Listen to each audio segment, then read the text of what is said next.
नाशिकच्या मालेगावतून एक धक्कादायक प्रकार समोर आलाय। मालेगाव तालुक्यातील मुंगसे येथील इला फार्म हाऊसवर सुरू असलेला अघोरी जादू टोण्याचा प्रकार पोलिसांनी उधळून लावलाय।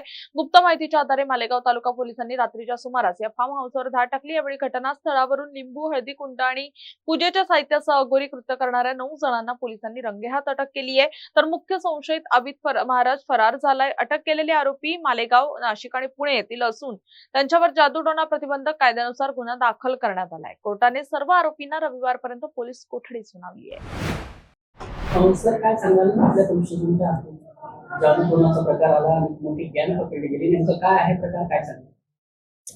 प्रकार असा आहे की आम्हाला काल रात्री 11च्या दरम्यान माहिती मिळाली आमच्या कुटुंबी बातमीदारामार्फत की इला फार्म म्हणून मुंगसे गावाच्या हद्दीत एक फार्म हाऊस आहे आणि त्या फार्म हाऊसवर काही लोक जादूटोणा करत आहेत।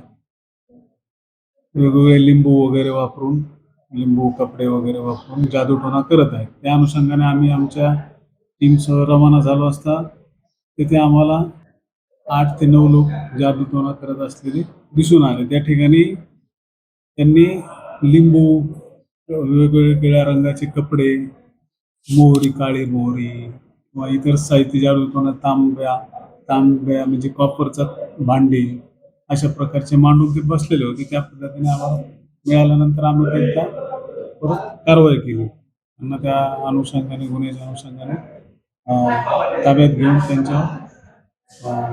त्यांच्यावर जादूटोणा अघोरी विद्येच्या अनुषंगाने जो अधिनियम आहे 213चा, त्या कलम 3 नुसार गुन्हा दाखल केलेला आहे तालुका पोलीस स्टेशनमध्ये। किती आरोपी?